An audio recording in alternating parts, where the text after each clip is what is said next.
Dr. Primož Kajdič se je rodil 22. septembra 1978 v Murski Soboti.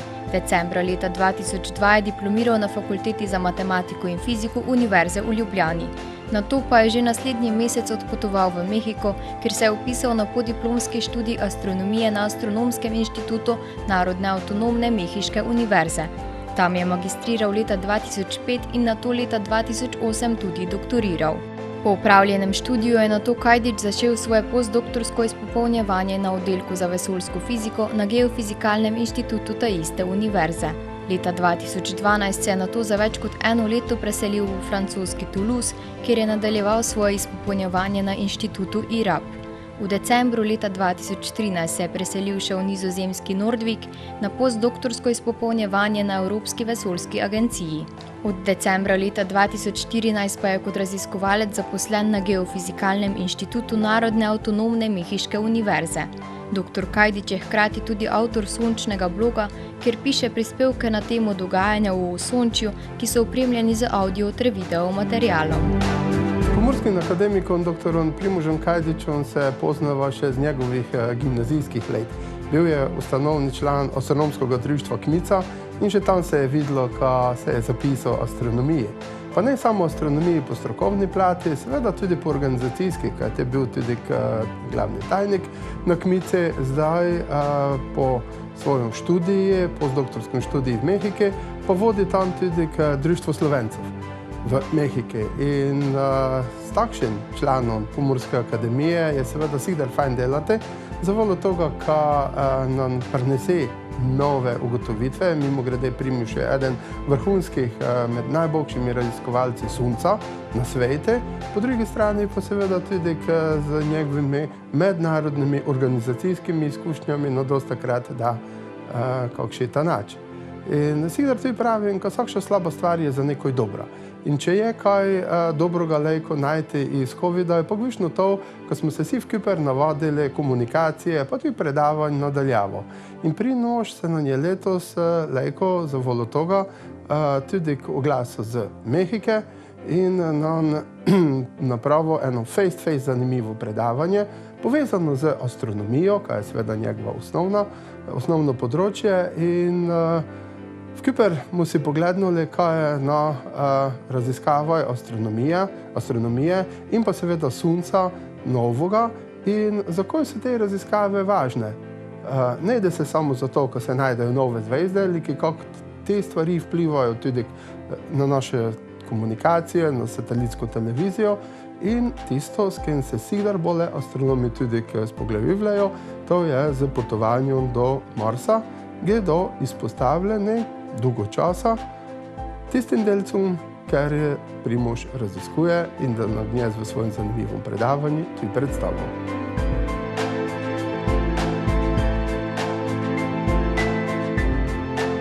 Se Sonca nenehno odteka vroč ionizirani plin, ki mu pravimo Sončev veter. Poleg tega se na površju naše zvezde dogajajo tako imenovani izbruhi koronalne snovi, ki nato potujejo po Osončju.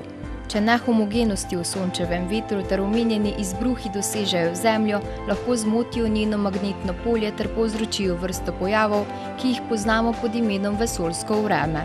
Najbolj intenzivne so zloglasne geomagnetne nevihte, tekom katerih so med drugim ogroženi naši znanstveni ter telekomunikacijski sateliti, pa tudi zdravje astronavtov. Obstajajo pa tudi manj intenzivni pojavi, ki so prav tako pogosti. Zato je pomembno, da poznamo njihove podpise v podatkih vesoljskih misij ter zemeljskih geomagnetnih observatorijev. Eden takih pojavov so curki plazme v zemljinem magnetnem ovoju. V podatkih vesoljskih misij te curke prepoznamo kot intervale s povišanim dinamičnim tlakom, ki je posledica večje hitrosti in ali gostote curkov v primerjavi z okolico. Ocenjuje se, da približno 97% teh curkov nastane zaradi nagubanosti površine zemljinega udarnega vala. Poznati vzroke za curke snovi v zemljinem magnetnem polju nam omogoča, da napovemo njihovo pojavnost ter jih neposredno povežemo s pojavnostjo PC valov v zemljini magnetosferi.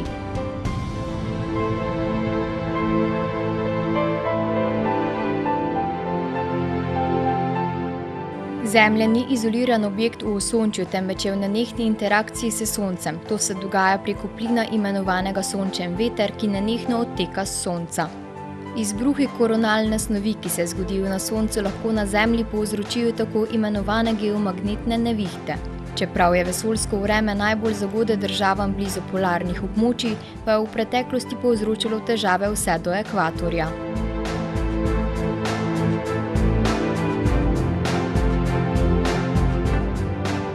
Dobar dan, dobro jutro z Mehike, dober večer za vas. Moje predavanje ima naslov, kot je rekel Renato, Curki plazme v zemnem magnetnem polju. To je tema, s katero se ukvarjam zadnjih nekaj let. Gre se pa za neke pojave, katerih posledice čutimo tudi na Zemlji in spadajo v okrilje te fenomenologije, ki jo poznamo kot vesoljsko vreme. Pa bom na kratko nekaj uvoda. Namreč imamo pač Zemljo, pa imamo Sonce. Sonce je centralni del našega osončja, ki pa oziroma v medplanetarni prostor, pa proti Zemlji ne pošilja samo svetlobe pa toplote, ampak z njega nenehno odtaka plin, ki mu rečemo pa sončev veter. In zdaj ta sončev veter pride, potem doseže planete, na primeru Zemlje je to Zemljino magnetno polje, ne more prodreti v prvem prilišku not v to magnetno polje, ampak pride do magnetnega polja in ga potem mora obteči. In ob interakciji zemljega magnetnega polja ali geomagnetnega polja s sončevim vetrom se okrog Zemlje naredi votlina, ki jih pač rečemo magnetosfera. In znotraj te magnetosfere imamo magnetno polje ter snov, ki pretežno oba izvirata iz Zemlje, kar je pa izven te magnetosfere, in sicer mejna plast magnetosfere, temu rečemo magnetopavza, pa imamo plazmo, pa magnetno polje, ki pa oba izvirata s Sonca.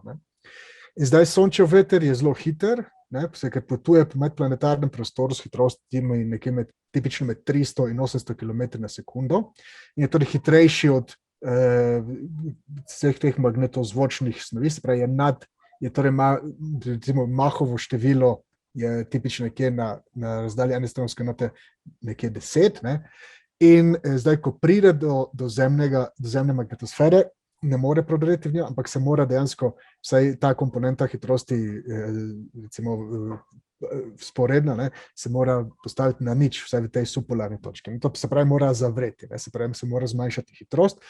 In ker je nadzvočni plin, sončev veter, se pred Zemljo naredi en tak udarni val, ki mu rečemo, ki v angleščini se reče bow shock. Mi smo se pa ravno na enem sestanku dogovorili, da bomo rekli ukrivljeni ali zaobljeni udarni val. In ta udarni val, se pravi, to je prva taka mejna plast, ki nekako, kjer ta sončev veter, kjer se mu zmanjša hitrost. Zdaj, ta udarni val v primeru Zemlje ima tako obliko, kot vidite tu, v zadečo krivuljo. V angleščini se reče bow shock, bow se nanaša pa na premec ladje, ker je ljudi spominjal na obliko vala, ki se naredi pred ladjo, ki potuje na primer v morju.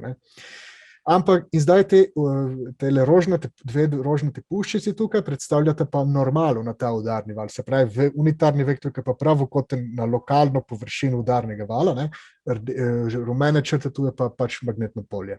In zdaj nekaj, kar je zelo pomembno pri nas, v tem kontekstu je pa pač kot med tem medplanetarnim magnetnim poljem, se pravi magnetno polje, ki izvira iz Sonca, pa se nahaja v medplanetarnem prostoru, se pravi kot med medplanetarnim udarnim valom, pa med normalom na udarni val. In zdaj, če je ta kot manjši od 45 stopinj, se potem takemu udarnemu valu reče skoraj, če je manjši od 45, skoraj pravokotni, skoraj sporedni udarni val, oziroma kvazi sporedni, če pa je več kot 45, pa kvazi pravokotni udarni val.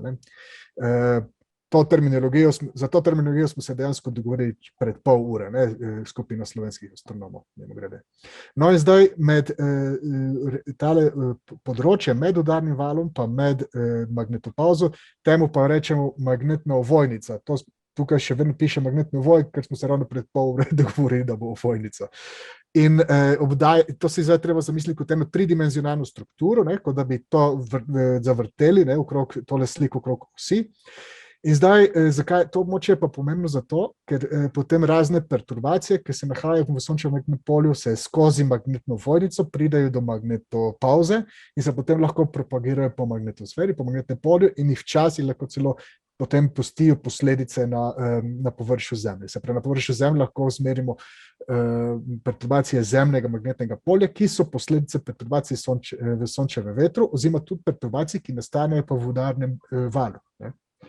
Na konkretno, zdaj, če pokažem podatke vesoljskih misij, mislim, da je to vesoljska misija WIND, ki se nahaja v Lagrangeovi točki 3 pred Zemljo. In če, naprimer, če ta misija je pač prečka en udarni val, ni nujno, da je Zemlji, lahko je medplanetarni udarni val, ampak če ta udarni val kvazi vzporeden, potem dobimo prehod, potem vidimo v območju zgoraj pred udarnim valom je fluktuacija magnetnega polja, v območju spodaj tudi zelo močne fluktuacije magnetnega polja, sam prehod čez udarni val je pa tudi zelo, kot bi rekel, turbulenten. Ne? Če pa imamo kvazi pravokotni udarni val, potem je pa ta prehod dosti čistejši, ne? In ta udarni val je dosti bolj podoben tistemu, kar imam pač v magnetu hidrodinamike. Ne? Zdaj skoncentriramo se na tale kvazi vzporedni udarni val, ki imamo take zelo turbulentne prehode. In če potem ga simuliramo z numeričnimi simulacijami, potem vidimo, da je površje takega udarnega vala zelo nepravi, ni gladko, ne? Tako, da rečemo nagubano, ne? Po angleško je rippling. In zakaj je to pomembno? Zato, ker pač v tej magnetni ovojnici za takim udarnim valom so leta 1998 pač eni znanstveniki poročali o tem, da so opazili če so opazovali plazmo, se pravi ta ionski pretok, so opazili take špice, ki so se pojavljale. Ne? Danes jih opazimo v količini, ki pravimo dinamični tlak, ki je pa povezana z gostoto in s hitrostjo. Ne?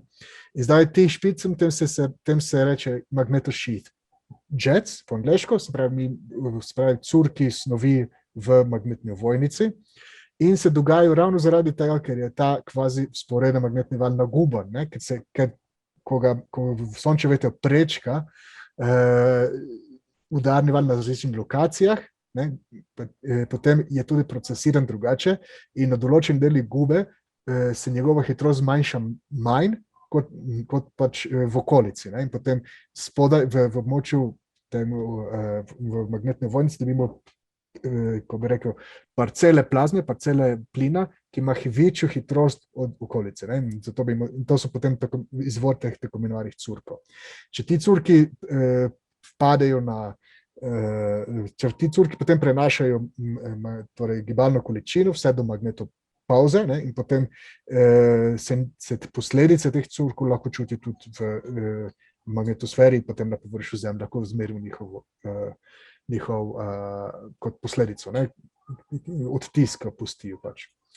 No in zdaj, če gledamo pač tale magnetno ovojnico za kvazi sporednim ali pa kvazi pravokotnim valom, govorimo tako imenovani kvazi sporedni pa kvazi pravokotni ovojnici. Razlika je pa tem, da če imaš kvazi sporedno ovojnico, potem imaš tam dosti več takih ionov, to je pač en spekter ionov in ta zelena sled pomeni ione z zelo velikimi energijami v tej magnetni ovojnici, ki jih pač v kvazi pravokotni ovojnici ni, ne? Ker ta modra sled predstavlja pač manjšo intenzivnost teh delcev. Ne?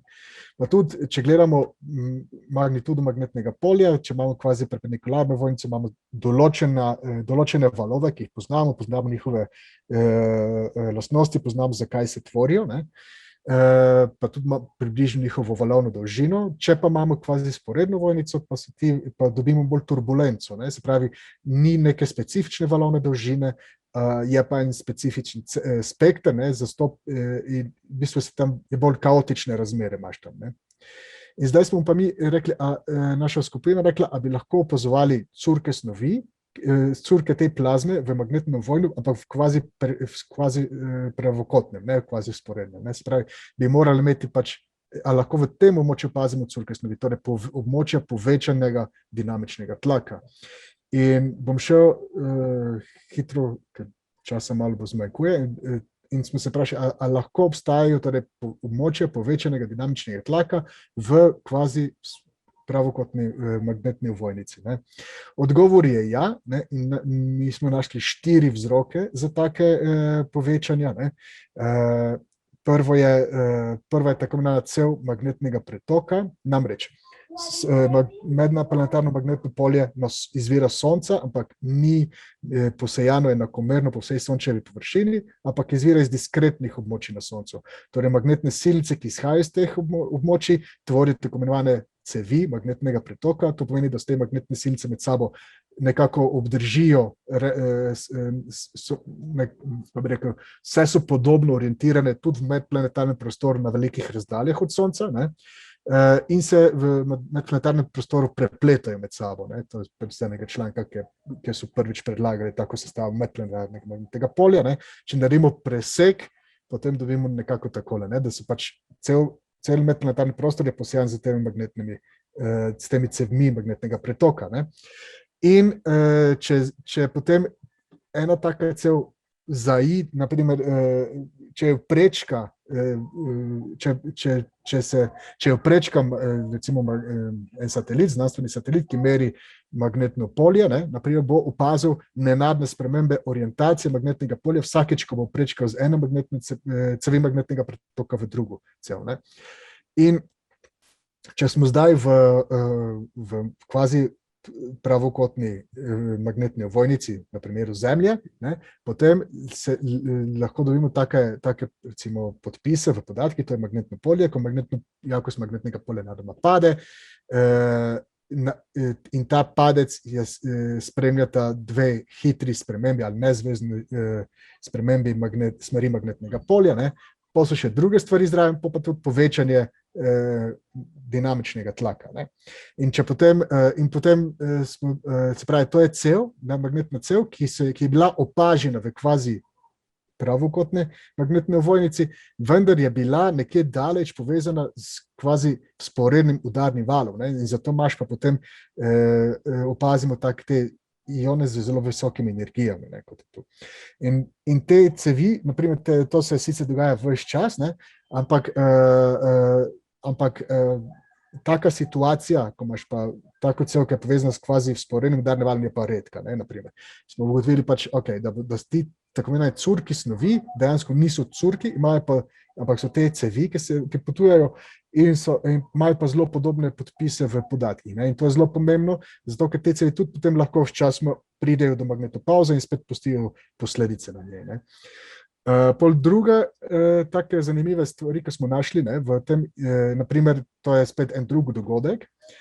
Tukaj je, kako ste videli, tukaj dinamični tlak, ki dobimo zelo, zelo kratkotrajen tak špic v dinamičnem tlaku. Ne? In če pogledamo to od blizu, se pravi, tole modro območje tukaj povečano, vidimo, da se tam orientacija magnetnega polja zelo spreminja, pa tudi dosti je povečanje tale električni tok v njem. In to se pa zgodi takrat, če se orientacija magnetnega polja hitro spremeni, potem se med obema območjema z različno orientacijo magnetnega polja lahko naredi tako imenovana tokovna plast, kjer se začne teči električni tok, in delci tam so pospešeni do večjih hitrosti zaradi gradientov magnetnega polja. Ne? In ker imaš hitrejši tok delcev, to pomeni višji dinamični tlak in spet en podpis v podatkih, ki je podoben tistim curkom, o katerih smo prej govorili. Ne? Se pa ta plast, ne, pa v tej plasti pa lahko čas pride do tako imenovanega magnetnega prevezovanja. To pomeni, da te magnetne silice iz različnih območij združijo in tvorijo nove magnetne silice, ki ste tukaj, ne? In te magnetne silice pa potem delujejo kot struna na kitari ali pa na loku, ne? In se začnejo ravnati, potem pa pospešujejo delce, ki so na njih. Takrat pa dobimo tako imenovane prevezovalne izpuhe, ker so ti pospešeni delci pač pospešeni do večjih hitrosti in potem tudi pustijo spet podpis v tem, kako bi rekel, v dinamičnem tlaku. Ne? No in zadnji pojav so pa tako imenovani zrcalni valovi. Ne? To pa so valovi, ki jih poznamo, ne? Ko se, naprimer, v tem primeru, ko se magnetno polje zmanjša, jakost magnetnega polja se pa gostota poveča in potem tudi dobimo, včasih dobimo tak podpis v dinamičnem tlaku, ne? Ker dinamični tlak poveča. Ne? Zakaj je to pomembno? Zdaj so to 4 pojavi, ki so novi v tem kontekstu, curkov snovi. Je pa pomembno predvsem v tem, da prej so delali večinoma te velike surveje, spravi, ko so študirali velike vzorce, več tisoč curkov snovi v magnetni ovojnici, niso pa nikoli gledali posledica česa so predpostavljali, da imajo vsi isti izvor. Ne? In mi smo zdaj dokazali tudi, da nimajo vsi curki istega izvora, da so nekateri curki posledica pojavov, ki jih že poznamo, ne? In da potem so posledično tudi perturbacije v zemljini magnetosferi, ne? Imajo druge izvore. Ne? In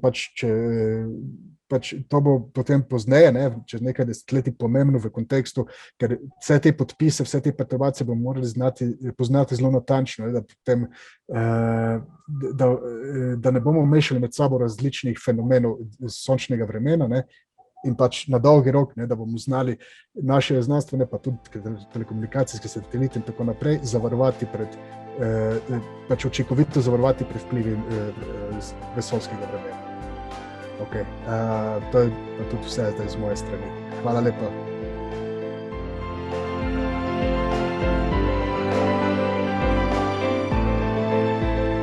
Ste vedeli? Najintenzivnejša geomagnetna nevihta, v kateri obstajajo opazovanja, se je pričela 2. septembra leta 1859.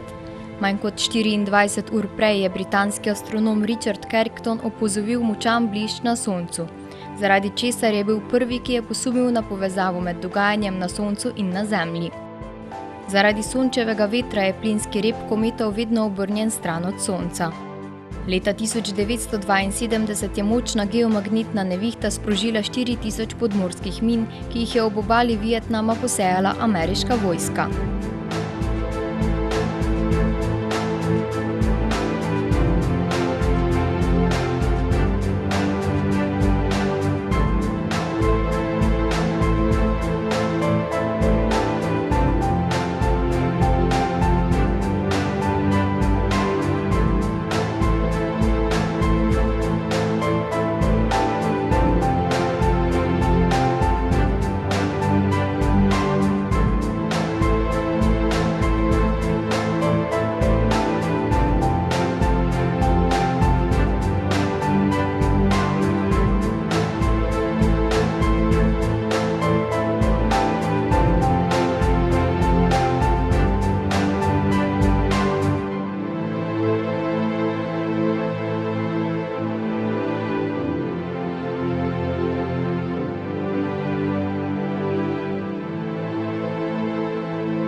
Kjer se prepletajo kulture, jeziki, okusi in doživetja v neskončnih razgledih preteklosti in prihodnosti. Vinarium Lendava.